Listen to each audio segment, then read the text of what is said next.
Tom Marks from IGN here with designer Rob Daviau. How are you doing? I'm doing all right. We're going to take a look at Return to Dark Tower. This is your latest project.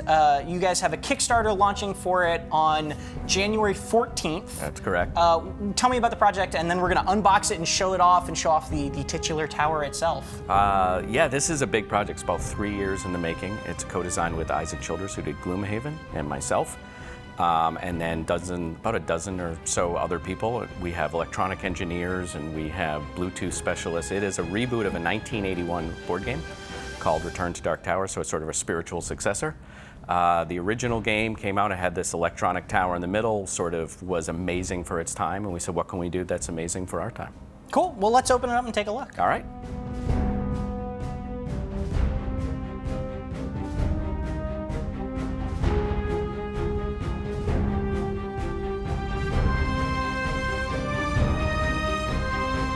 All right, so that's everything taken out. This is a kind of late prototype version, so you might see some tape here and there, some images missing, that sort of thing. But this is the game. Although, Rob, I think maybe we're missing something. We're missing our hero here. Cool. Here is the tower for Return to Dark Tower. Let me fire it up. We can see as it runs through its diagnostic. This is a 3D printed, one-of-a-kind tower right now. So as you can see, there's these rotating drums that will basically turn as you play games, which will dump skulls onto kingdoms, which is bad, and also put glyphs facing you, which is also bad. And then this hooks in by Bluetooth to an app that then runs the game with combat and quests and that sort of thing. Yeah, it'll be talking to an app, and then you can see it's all done. And now it's just waiting for us. That's quite the spectacle. Yeah. In a very good way. The glow, the ominous glow kind of going over this board, and like you said, we've got these really nice skull tokens, these plastic skull tokens, and you actually drop these into the top of it. Go ahead, it should. And then after you get done your turn, you're going to drop a skull in the tower. This is turned off, so it's not going to do anything. And as you can see, it came out. There's a infrared light up here. So every time you drop a skull in, the tower knows you've taken a turn and are done, and it tells the phone, and every once in a while the phone will come back and be like, I'm gonna let you finish, but now it's my turn.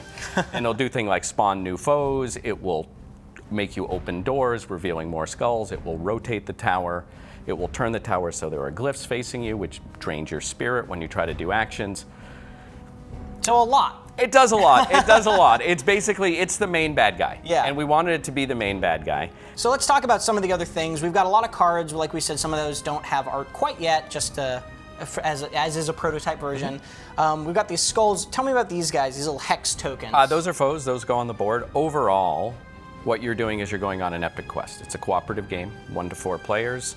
You'll have a goal to try to get the main adversary out of the tower so you can defeat them. You have 6 game months to do so, so you'll have to face foes, remove skulls, go on quests, and along the way you'll have to decide how to power up. Do you want to level up your virtues to get better personally? Do you want to get gear, which is cheap and easy? Do you want to get treasure, which is expensive? Or do you want to get potions, which are unknown but very powerful, but you don't know what you're going to get? And we also have these, which are are these essentially your currency? You have warriors and spirit Warriors tokens? and spirits. Spirits like your hero points. You use them to buy better things, and you get a limited amount. You have to decide where to spend it. And then that feeds into, you pointed to earlier, these character sheets, which each player has 1 of. These also, you were pointing out, have slots for the virtues you mentioned, right? And those are essentially upgrading your character as you go along. Yeah, you start with 2 virtues, 1 for who you are and 1 where you're from, and then you have 3 that you can buy during the game. And everyone has like a little start a turn ability that's different, and when they go to a citadel, that's different. And then these characters are actually represented on the board themselves by these guys, these miniatures. Right. That's the Spy Master. He's sneaky.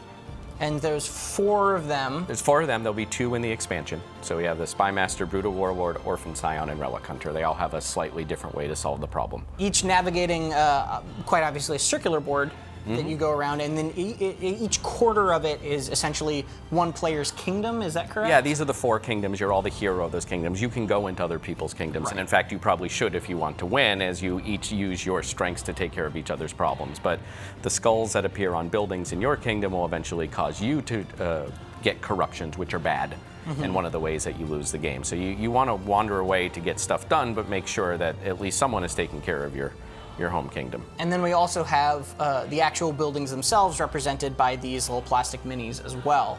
There's 4 different types of buildings. Each one can hold up to 3 skulls as they emerge from the tower, but more importantly, it's where you buy cool things, whether it's warriors, treasures, potions, leveling up, getting rid of corruption.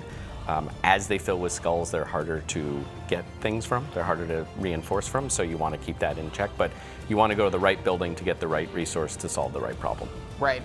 And what about these tokens over here? We got a few more things. These are corruptions. These are the things that you get when things go wrong. So you basically, normally when you cleanse skulls, you remove all 3. But if you have feverish, you only remove 1. So you're just like, yeah, I'm not good at getting rid of skulls. You know, someone else has to do it. You can only hold 2 treasures instead of 4. So hopefully you don't get that if you're doing a treasure build. Those are bad.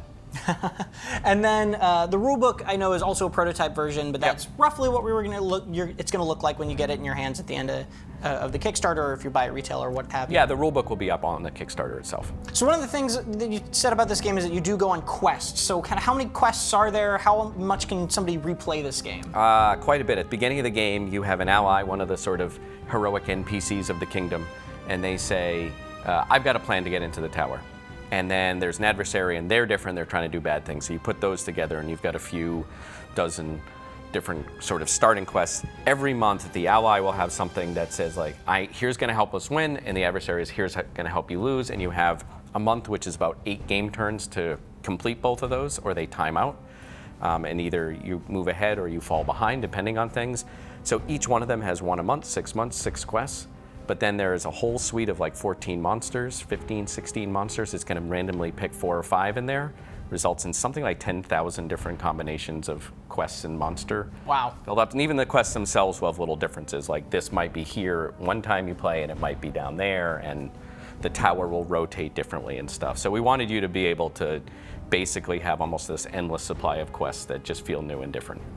Rob, tell me about the Kickstarter. Kickstarter starts on January 14th. That's Tuesday, 9 a.m. on Eastern Time. The game itself, the base game, is $125. It'll be $150 when it gets into retail. And then we have a couple things that you can add on. We'll have a bundle pack where you could go all in, where you can get the Alliances expansion. It brings in 2 new characters, 20 new treasures, some more allies. You can get these tokens, these foes, in miniature form, plastic miniature, 65 to 70 figures in there.